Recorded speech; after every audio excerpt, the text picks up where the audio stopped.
Assalamualaikum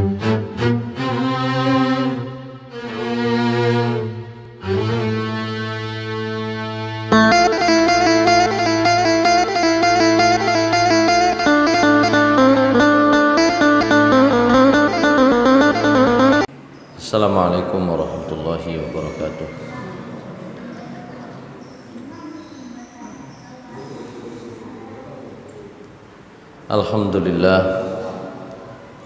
Alhamdulillahilladzi arsala rasulahu bil huda wa dinil haqqi liyuzhirahu 'alad dini kullihi wa kafa billahi shahida. Asyhadu an la ilaha illallah wahdahu la syarikalah wa asyhadu anna Muhammadan abduhu wa rasuluhu la nabiyya ba'dah. Allahumma salli wa sallim wa barik ala nabiyyina Muhammad wa ala alihi wa sahbihi wa mawala. Ma'asyiral muslimin rahimakumullah. Segala puji bagi Allah Subhanahu wa taala yang sudah memberikan karunia dan nikmatnya kepada kita sekalian. Nikmat itu berupa kesehatan dan usia, serta yang lebih utama adalah berupa iman dan takwa. Salawat serta salam mudah-mudahan tetap tercurah kepada Nabi Muhammad sallallahu alaihi wasallam. Ma'asyiral muslimin rahimakumullah, kita lanjut pembahasan kita terakhir, bukan istihadah, beda nanti. Nah, kita masuk bab berikutnya.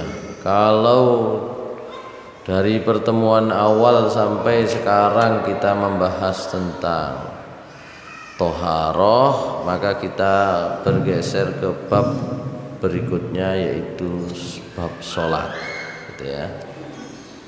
Di dalam pembahasan bab sholat ini nanti ada berapa ini ya? Ada panjang sekali pembahasan tentang sholat ini ya. Nanti berakhir dari halaman 65 sampai halaman 228. Jadi ada sekitar pinten niki 140 halaman kurang lebih ya. 228 dikurangi 65, 143 halaman kurang lebih. Itu kita akan membahas bab sholat, agak panjang ya. Kita akan bahas tentang kedudukannya, kemudian tentang sholat-sholat yang fardu, kemudian tentang sholat-sholat sunnah. Sholat fardu itu nanti waktu-waktunya, kemudian sholat sunnah macam-macamnya, waktunya, dan seterusnya. Baik, agak panjang pembahasan kita tentang sholat. Kita mulai dulu dari definisi. Yang disebut sholat itu apa? Secara bahasa sholat itu artinya doa, enggak? Secara bahasa, dalam bahasa Arab, sholat itu artinya doa. Karena itu orang yang sedang menjalankan sholat itu sesungguhnya orang yang sedang berdoa. Berdoa itu bahasa Indonesia, tapi ya berasal dari bahasa Arab. Ya, doa itu dalam bahasa Arab ketika diterjemahkan dalam bahasa Indonesia maknanya macam-macam. Ya, kalau ya, doa itu disampaikan oleh seseorang ya kepada orang lain yang kedudukannya berada di bawahnya, maka doa itu artinya memanggil. memanggil. Ya. Oleh karena itu Allah Subhanahu wa taala berfirman misalnya di dalam surat apa?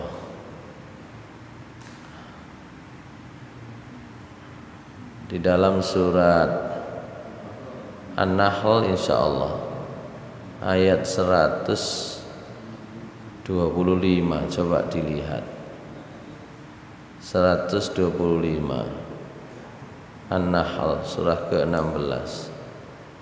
Nggih ya. Napa unine? Nggih. Jadi nggih.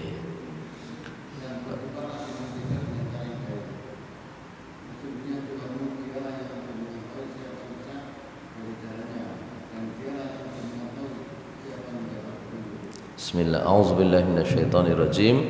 Bismillahirrahmanirrahim.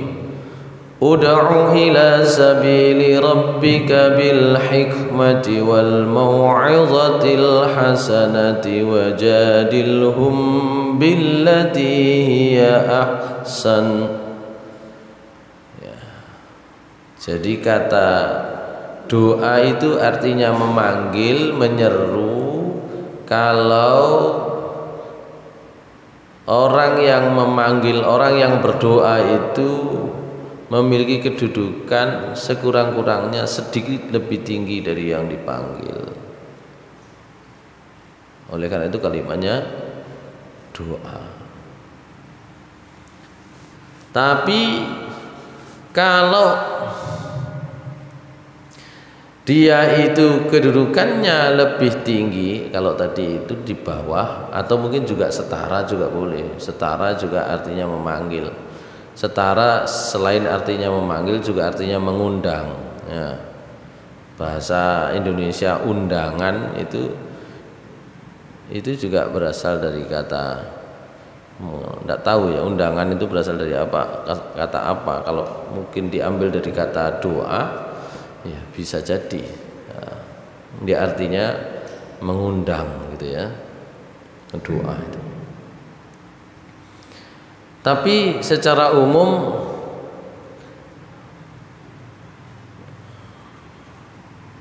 kata doa itu juga berarti seruan yang meskipun tidak jelas artinya. Nanti di dalam surah Al-Baqarah ayat 71 kata doa itu ya bermakna apa? Undangan lewat suara.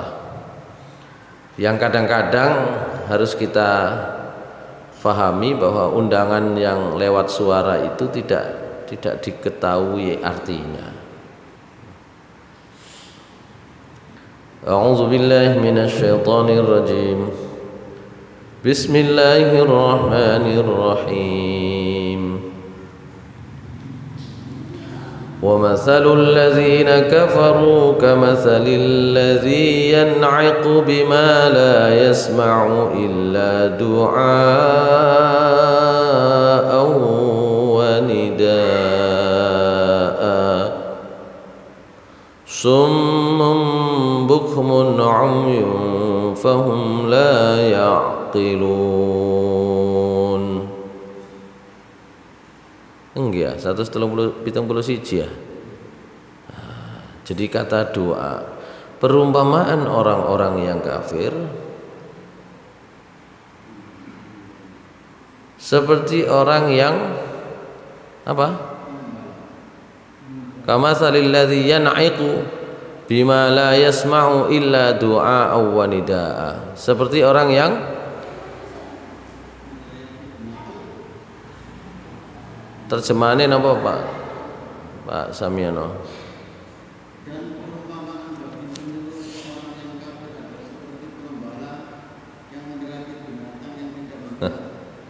Nggih. Illa kecuali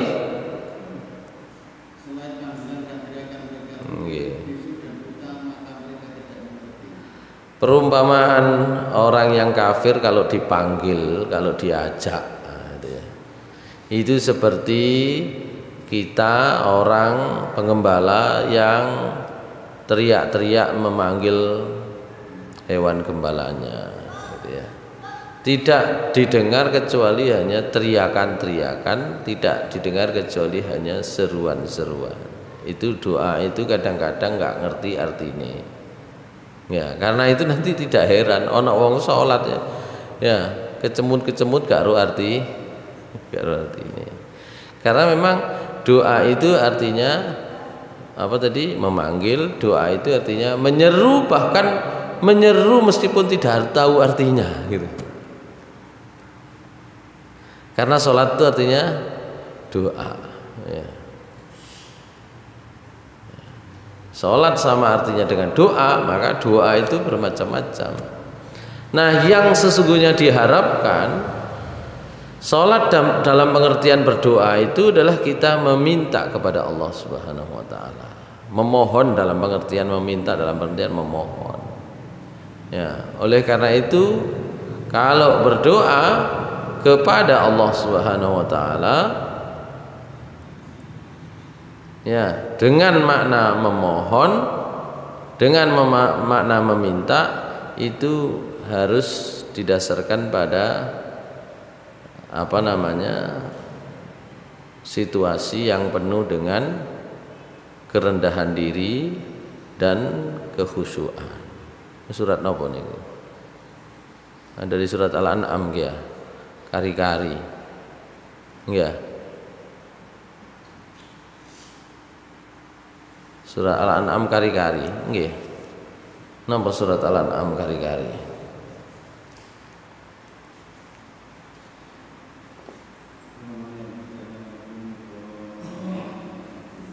Sebelumnya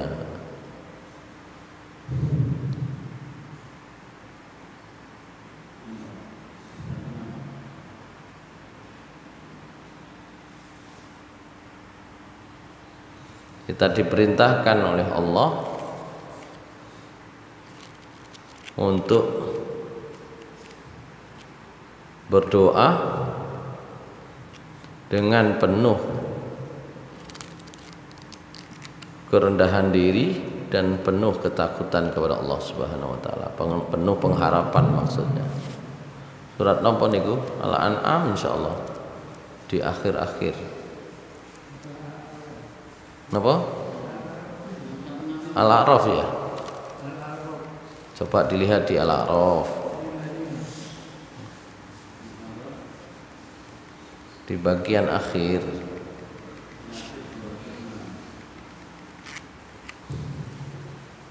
Mundi Mas Bobi, Mang. Mari masang kamera kok.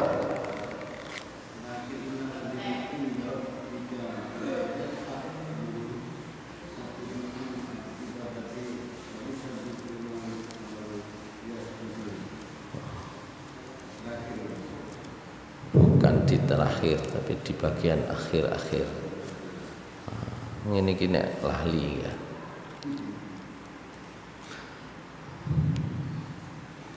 Baiklah, nanti kita coba lihat lagi kalau apa namanya ketemu. Jadi makna sholat itu adalah doa secara bahasa.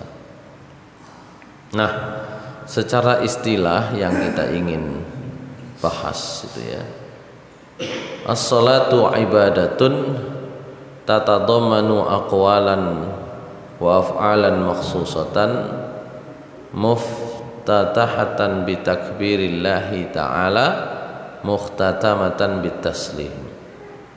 Jadi secara istilah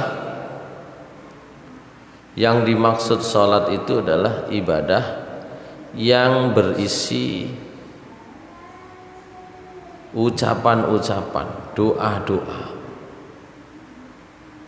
juga berisi af'alan, ya, gerakan-gerakan. Jadi salat itu adalah ibadah yang berisi doa-doa, ucapan-ucapan, serta gerakan-gerakan makhsusatan yang sudah ditentukan. Tidak bisa kemudian bikin sendiri. Ya, kenapa kemudian ada pembagian ibadah itu mahdhah dan ghairu mahdhah? Ibadah yang mahdhah itu ibadah yang seluruh ketentuannya, doa-doanya, tata caranya, termasuk atributnya itu ditentukan oleh Allah Subhanahu wa taala. Dan sholat itu termasuk ibadah mahdhah. Oleh karena itu isi perkataan, ucapan, doa serta gerakan-gerakannya itu sudah khusus.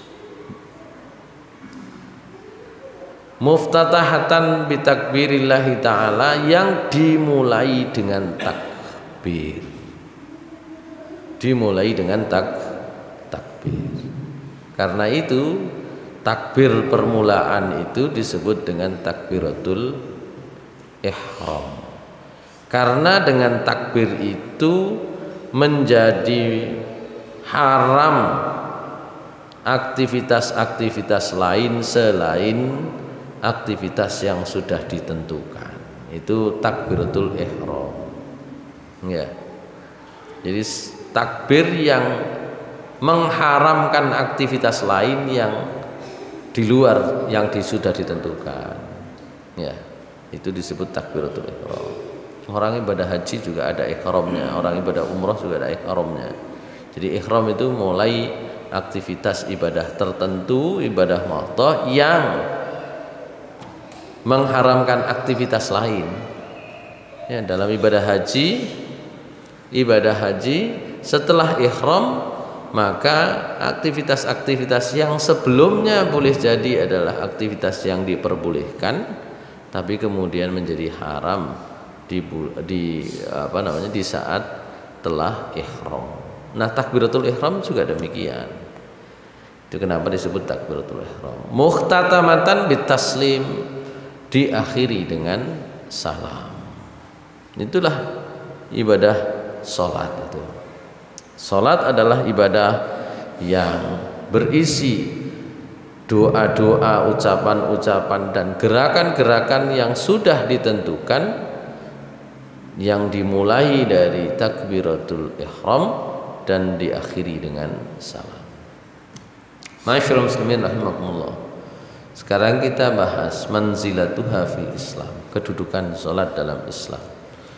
Saya kira kita semua tahu, apalagi yang sudah rutin ngaji tentang kedudukan salat di dalam Islam.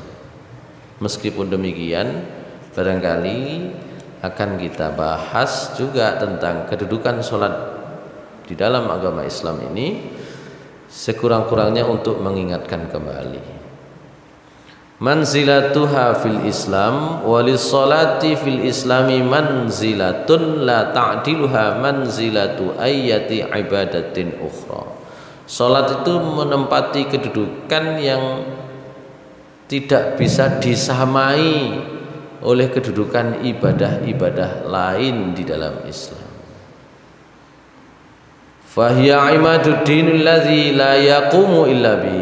Salat itu adalah tiang pondasi agama, di mana agama Islam itu dianggap tidak berdiri tanpa salat. Nah, itu nanti kalau dipraktekkan dalam lingkup individu juga begitu.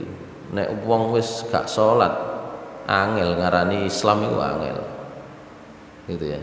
Enggak bisa. Nanti para ulama kurang lebih sepakat seperti itu.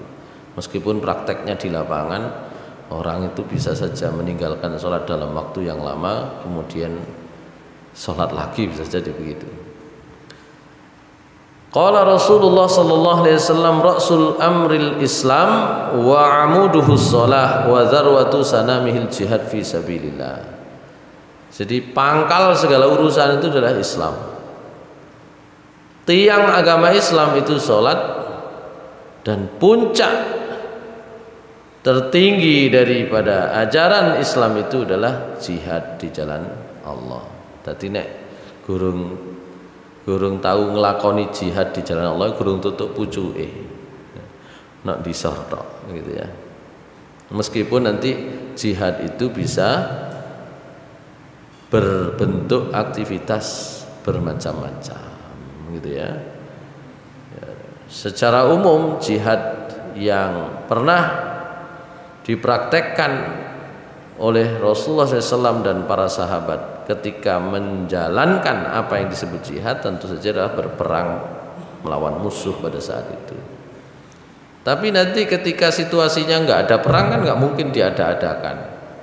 Maka disitulah Rasulullah SAW menyatakan orang yang keluar menuntut ilmu sesungguhnya sama dengan orang yang berjihad di jalan Allah. Begitu. Oh, nek sholat tok misalnya orang tahu ngaji paling mboten gak tahu jihad. Sholat tapi kurang tahu ngaji misalnya.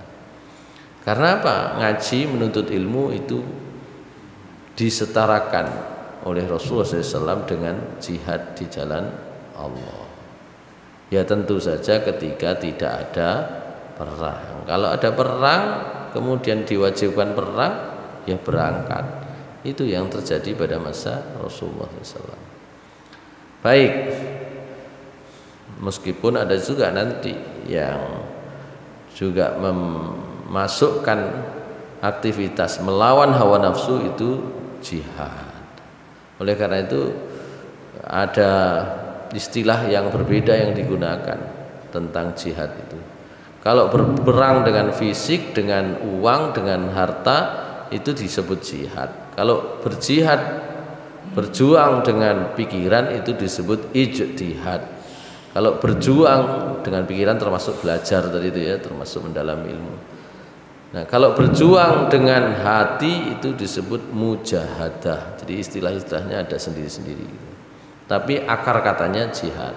Puncak ajaran Islam itu adalah jihad. Wa hiya awwalu ma aujabahu Allah taala minal ibadati tawalla ijab baha bi mukhatabati rasulihi lailatal mi'raj min ghairi wasitatin. Jadi jihad, salat itu adalah ibadah pertama yang diwajibkan oleh Allah Subhanahu wa taala. Sebelum ada salat, ibadah-ibadah yang lain tidak atau belum diwajibkan. Ya. Ibadah haji, ibadah zakat, ibadah puasa itu setelah Nabi hijrah. Gitu ya. Sebelum itu tidak ada. Gitu ya. Jadi 13 tahun itu gurung ana ibadah liyane. Salat sing ditata. Kalau salat itu sejak awal gitu ya.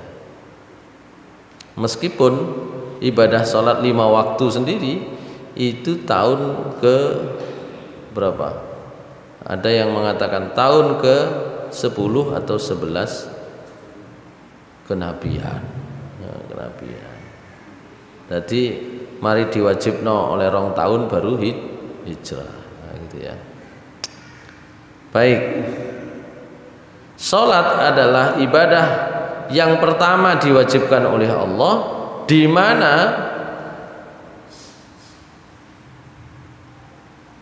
saat diwajibkannya itu disampaikan secara langsung oleh Allah dengan bermukhatabah, dengan berbicara langsung dengan Rasulullah SAW pada malam Mi'raj min ghairi wasitatin, tanpa ada wasitoh, nggak ada Jibril, nggak ada apa. Kalau ibadah yang lain ketika itu diwajibkan dengan ya ayat-ayat Al-Quran, misalnya ibadah puasa itu ada wasitohnya Jibril. Salat boten langsung, salat 5 waktu maksudnya. Qala Anas, sahabat Anas radhiyallahu an meriwayatkan, furidatis salatu ala Nabi sallallahu alaihi wasallam lailata usriya bihi khamsin. Salat itu difardukan kepada Nabi sallallahu alaihi wasallam, ya termasuk kepada umatnya sebenarnya, pada malam beliau Isra Mi'raj itu sebanyak 50 rakaat. Maaf, 50 kali bukan 50 rakaat. Ya, 50 kali. Sedina ping 50. Nek 24 jam berarti sak jam ping pindho. Ya, sak jam ping pindho salat.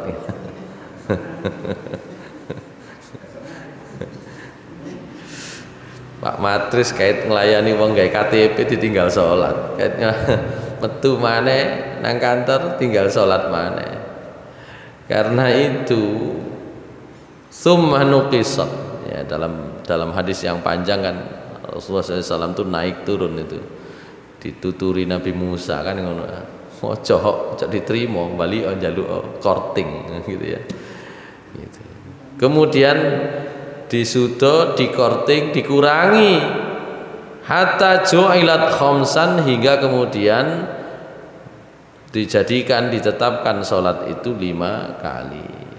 Ya, summa nudiya, kemudian Rasulullah SAW dipanggil oleh Allah Subhanahu wa ta'ala, ya Muhammad, innahu la yubaddalul qawlu ladayya wa inna laka bihadhil khamsina. Wahai Muhammad, ya, 5 ini wis gak kena diubah. Saya sudah tidak akan mengubahnya. Ya. Tapi dengan 5 kali sholat ini bagi kamu dan bagi umatmu itu ada nilai sebanyak 50 gitu ya. Jadi 5 itu nilainya sudah 50. Itulah keutamaan sholat. Rawahu Ahmad wa Nasa'i wa Tirmidzi wa sahahahu. Wa hiya awwalu ma yuhasabu alaihi al-'abdu. Dan sholat adalah ibadah yang pertama kali dihisab dari seorang hamba. Dalam sebuah riwayat Rasulullah SAW bersabda, awwalu ma yuhasabu alaihi al-'abdu yaumal qiyamah as-shalah. Fa in saluhat saluha sairu amalihi wa in fasadat fasada sairu amalihi. Salat itu kata Rasulullah adalah perkara pertama yang dihitung dari seorang hamba ketika di akhirat nanti, ketika hari kiamat nanti. Kalau salatnya sudah bagus, maka seluruh amalnya dianggap bagus. Dan sebaliknya, jika salatnya itu rusak, maka rusak pula seluruh amalnya. Ini sholat mawon.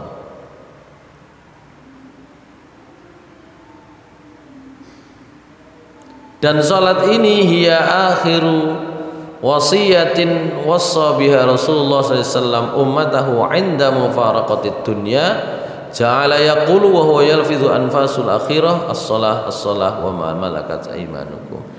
Sholat itu juga merupakan kalimat terakhir yang keluar dari mulut Rasulullah SAW ketika beliau akan menghembuskan napas terakhir, ketika akan dipanggil oleh Allah Subhanahu wa ta'ala. Sholat gitu ya. Jadi itu kedudukan sholat itu ya. Wa hiya akhiru ma yafqidu minad dini fa in dha'at dinu kulluhu. Wa qala Rasulullah SAW la tanqudanna ural islam urwatan fa kullama intaqadat urwatun tashabbathan nasu billati taliha fa awwaluhunna naqdan al hukmu wa akhiruhunna shalah. Dan salat itu adalah perkara terakhir yang akan hilang dari agama Islam ini. Rasulullah SAW bersabda, tali Islam itu ada banyak dan akan putus satu persatu tali-tali tersebut. Kalau putus satu tali, kata Rasulullah SAW, maka orang akan berpegangan dengan tali berikutnya. Jadi diumpamakno tempat berpegangan, maka Islam itu seperti tali-tali yang dipakai untuk berpegangan, bergelayutan. Ya. Dan tali-tali itu akan putus. Pertama yang putus dari tali Islam adalah hukum, dan terakhir yang putus adalah sholat. Makanya mboten aneh kalau kemudian hukum Islam itu ya sudo gal siji gitu ya. Hukum ini wis gak berlaku, hukum iki gak berlaku, ndak masalah. Ndak masalah itu bukan berarti Babano bukan berarti begitu. Itulah ketentuan Allah Subhanahu wa taala, dan itu menunjukkan memang ya kalau diukur dari akhir zaman ya wis menjelang akhir zaman. Ya, gitu.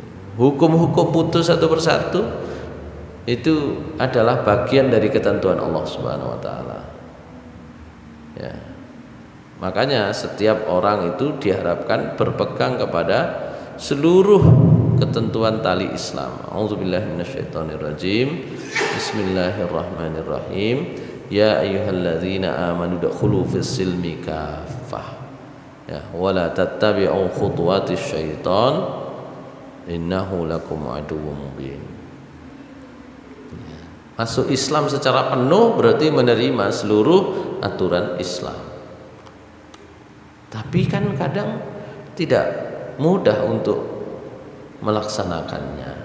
Ada banyak hal yang tidak bisa dilaksanakan. Kulo ini kepingin ini, tapi kenyataannya tidak. Ya. Dalam ayat yang lain Allah Subhanahu wa taala mengatakan, berfirman, wa'tasimu bihablillahi jami'a. Ya. Dan berpegang teguhlah kepada tali Allah semuanya. Ya. Semua kalian berpegang teguhlah kepada tali Allah.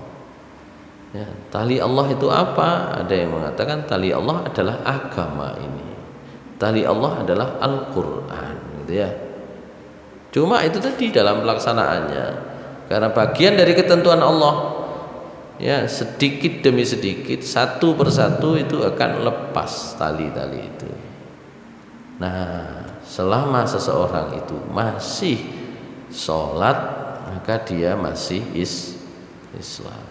Itu persalahannya akeh sing wis gak sholat, ku ya apa Islami, ya begitu. Nanti ada pembahasan tersendiri tentang bagaimana orang yang meninggalkan sholat, ya baik menurut Al-Quran, menurut hadis, sampai bagaimana pendapat para ulama, begitu. Demikianlah kedudukan salat secara umum. Wal mutatabba li ayatil Qur'anil Karim, wal mutatabbi li ayatil Qur'anil Karim yara anna Allah Subhanahu yadhkuru shalah yuqrinuha bi dzikri taratan. Ya. Kalau kita perhatikan, Allah Subhanahu wa taala ketika menyebut salat itu biasanya juga menyebut zikir, karena fungsi utama salat itu adalah minimal mengingat Allah Subhanahu wa taala. Tadi kalau diartikan di awal, salat itu artinya berdoa, memohon kepada Allah. Ya, kadang-kadang gak patik njaluk kan nek nang salat niku minimal eling Gusti Allah.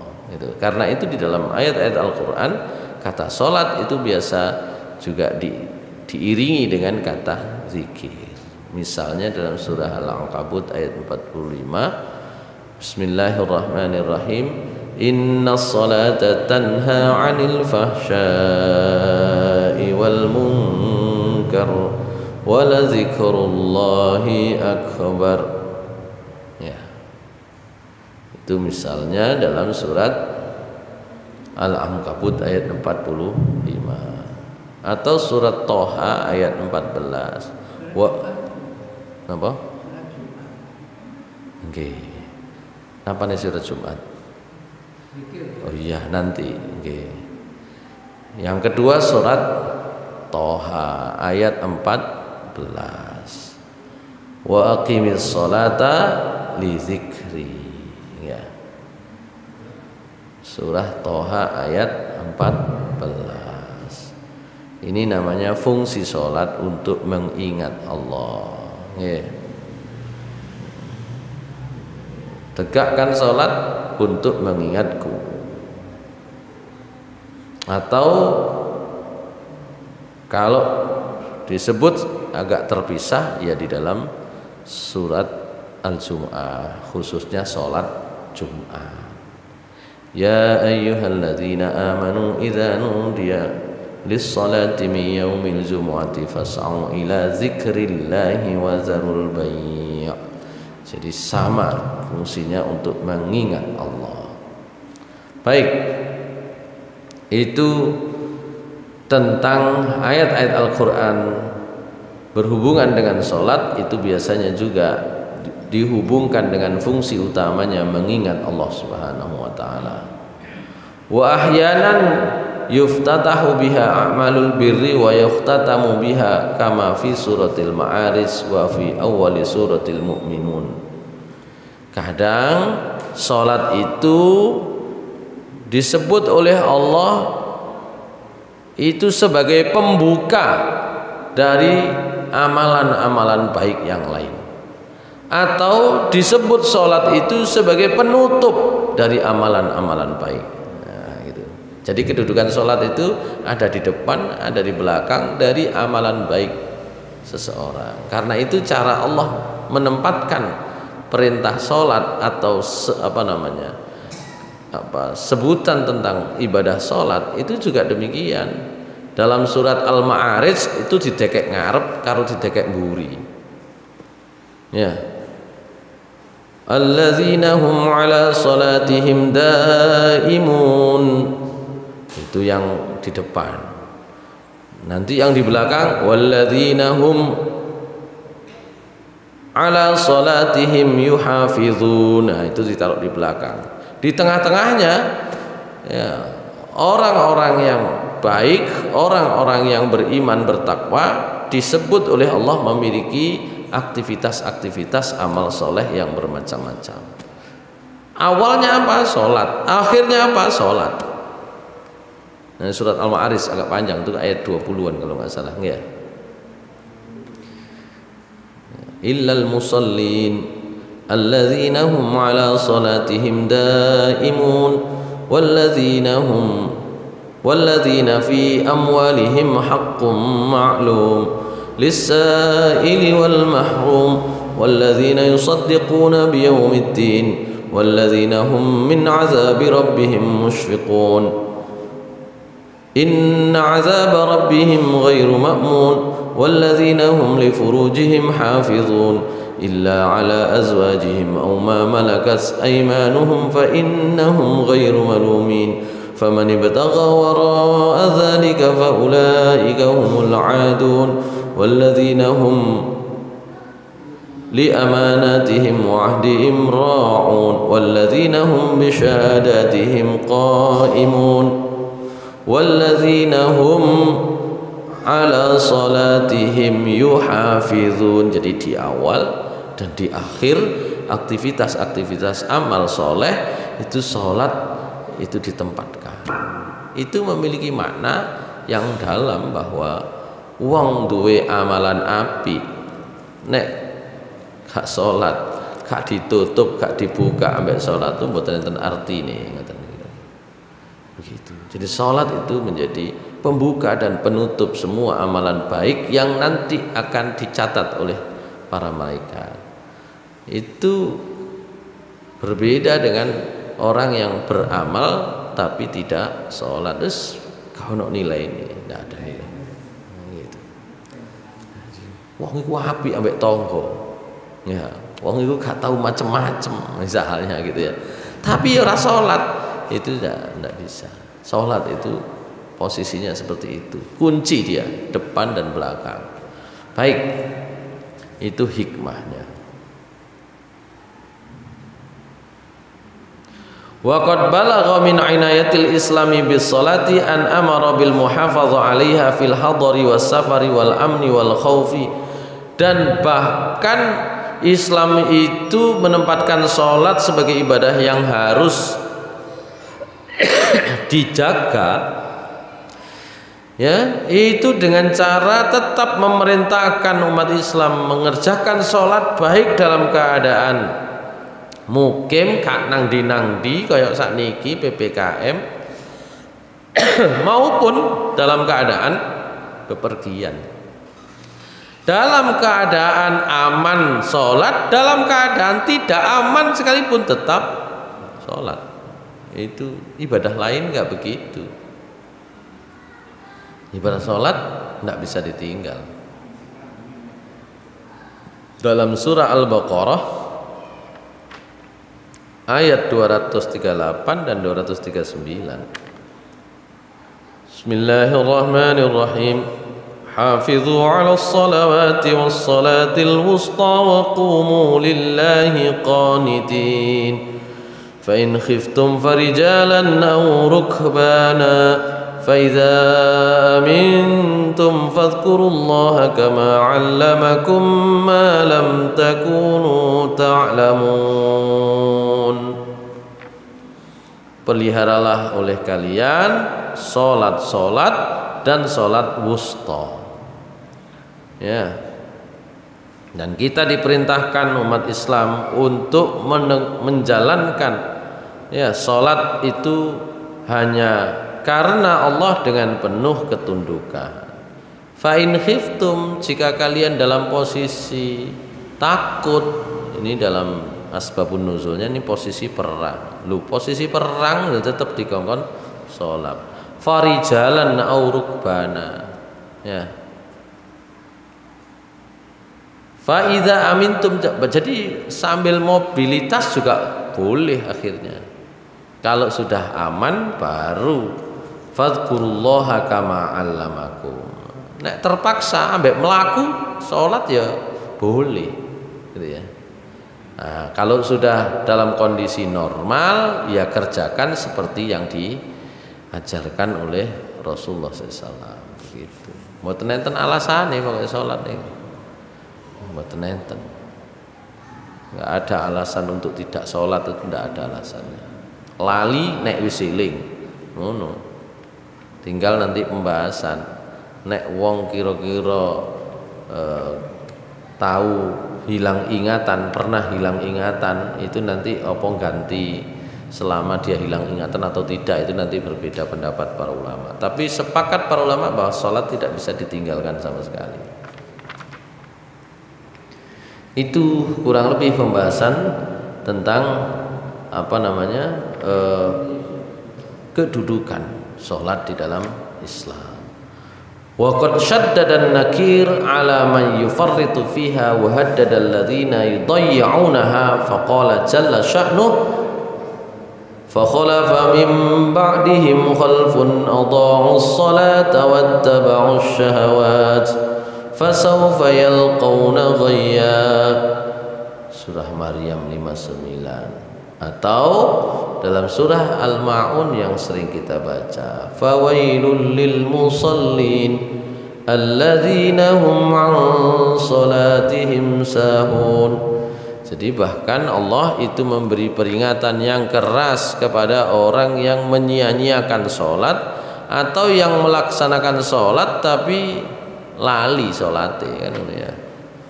Ya, nanti Rasulullah SAW menjelaskannya, ada yang disebut dengan pencuri sholat gitu ya. Sing gak sholat ya dielingno keras, yang sholat tapi lali ya dielingno gitu ya. Sholat tapi gak rumong sonek sholat, itu saya kira menjadi problem bagi kita yang sholat. Kalau bagi yang tidak sholat, ya tidak sholatnya itu problem yang diancam tersendiri oleh Allah. Tapi bagi yang sholat seperti kita, itu masih diberi ancaman oleh Allah. Seringkali orang sholat tapi lupa gitu ya. Lupa apa? Lupa kalau sholat. Wali anna sholata minal umuril kubra allati tahtaju ila hidayatin khassatin sa'ala Ibrahim alaihi salam wa bihi ay yaj'alahu wa zurriyatahu muqiman laha faqala rabbi ja'alni muqimas shalah wa min dzurriyyati rabbana wa taqabbal du'a. Dan karena kedudukannya yang agung, maka Nabi Ibrahim meminta secara khusus kepada Allah supaya anak keturunannya, supaya Nabi Ibrahim sendiri dan anak keturunannya itu diberi hidayah untuk bisa menegakkan sholat. Makanya kula panjenengan niki nek saiki sholat ojo-ojo mergo dongane wong tuwa. Ngoten nggih. Wong nek gak wong tuwa langsung ya wong tuane maneh kan gitu ya. Nanti dalam Islam itu banyak sejarah yang bisa dibuka bahwa meskipun kadang orang tua langsung itu tidak sholat, bisa jadi orang tua sebelumnya adalah orang-orang yang sholat, dan bagian dari doa yang dikabulkan oleh Allah memang turun kepada anak keturunan. Nabi Ibrahim dongane ngoten. Nah, nanti keturunannya banyak nabi dari keturunan Nabi Ibrahim gitu. Nah, gitu. Baik. Itu tentang kedudukan sholat di dalam Islam. Pembahasan ayat-ayatnya sebenarnya banyak. Saya kira kita cukupkan di situ. Di pertemuan akan datang kita akan bahas tentang hukum orang yang meninggalkan sholat, gitu ya. Kalau sekarang ya, kedudukannya demikian besar, kewajiban utama ya, pembeda antara orang yang Islam dan orang yang tidak Islam adalah sholat, dan hal-hal lain menunjukkan bahwa sholat itu memiliki kedudukan yang sangat besar. Karena itu menjadi apa namanya, dasar bagi kita untuk senantiasa menjaga sholat. Bahkan orang Islam itu saat durunge budal nang kuburan itu ya sik sholat ya, meskipun dengan cara disolati gitu ya. Itu demikian.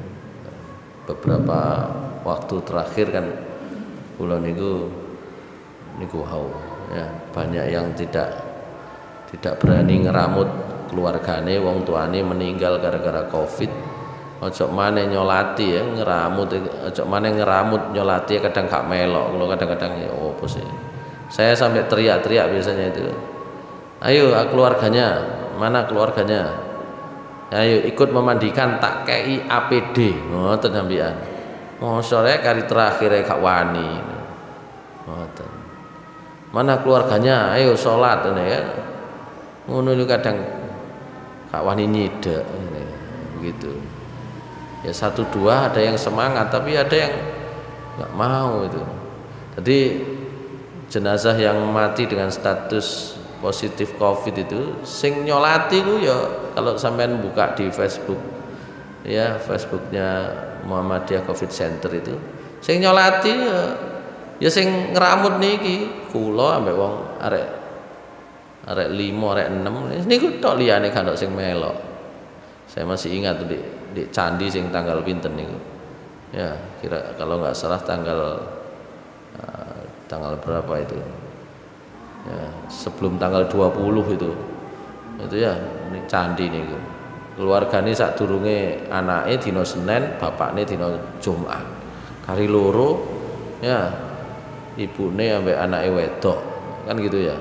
Tanggane iku nggih loro marian entek kan ngoten tanggane. Dadi sak gang cilik ngeten iki, gang cilik ngeten sing sak omah loro tanggane wis rada sepi ya, pinggire niku wau. Senin niku anake lanang umur 17, Jumat bapakne ya kari loro, ibune ambek anake wedok ya, kira-kira anake wedok niku umur 21 sampai 22 ngoten niku. Niku kan sing nyolati keluargane gak wani. Tapi gelem ngekeki duwe. Pokoke niku mawon pinten biayae ngono tok ceritane niku. Ngene iku di antara yang memberikan apa namanya? Uang lelah lah untuk apa relawan sing rada akeh ngene ku wau. Duwike ditokno akeh tapi gak ono sing wani nyedek. Gak ono sing wani. Apa mergo duwike akeh iku nggih kuwatir kok gak ono sing nyelametno dhuwit ngoten. Nggih kan sing terusno. Wong kula ndelok omah niku, sak omah niku tabung niku enten 3 nek salah. Tabung 1 sekarang itu iso regane 6,5 juta. Padahal nek normal sing gede tabung sak menten niku, nek normal ya paling larang 1,8 juta. Sakniki 6,5 juta. Ya, itu. Gak ono sing nyolati. Tanggane gak ono. Sampeyan tukokno peti mati nggih. Nggih pun berangkat men. Tukokno peti mati, waduh berangkate sanggup. Sewangoni kabeh niku sing melok ngeramut niku situk. Lho, mari ngono time disangoni maneh, kula ketua time disangoni maneh. Kecik akeh wong iki oleh duwike kan katanya. Dibanding yang lain. Tapi nek dibanding ongkos nang rumah sakit ya tetep sik luwih titik. Rumah sakit niku kan ongkosnya nek perawatan itu 4,5 dan sampai 5 juta. Perawatan jenazah tok niku mboten sami memakamkan, pokoknya perawatan sampai dipeti, diterno nang omah utawa diterno nang kuburan niku 4,5 sampai 5 juta. Nah, kalau yang statusnya Covid gak trimo desone untuk dimakamkan, berarti nang praluya. Praluya itu macam-macam tarife. Ya, nek tarif resmi ya cuma ratusan ribu. Nek tarif tidak resmi ya wis kena makelaran ya podo kira-kira ambek ongkos nang rumah sakit. Jadi karena mungkin tahu ongkosnya sebelumnya ya, itu ya tim dikai rada akeh kan gitu ya. Lah satu tim itu 10 orang, nek nyangoni satusan kan ya entek kan ngono ya. Satusan ngerambut kaya ngono sapa sing gelem kan ngoten gitu. Gitu. Ning kene ku wau kana sing nyolati nggih kula, kate sing ngedusi wong papat tambah sing bagian nyemprot. Pun liyane gak ono. Salate ngedep nang gone mobil ngono gitu. Lah ya. Itu. Meskipun uangnya banyak gitu ya. Baik. Iku sing duwe dhuwit lah, sing gak duwe dhuwit ya gak wani ya opo gak apa-apa blas. Baik, saya kira demikian pembahasan kita tentang ini, tentang kedudukan salat dalam Islam. Mudah-mudahan bermanfaat. Aku qouli hadza astaghfirullah li wa lakum. Assalamualaikum warahmatullahi wabarakatuh.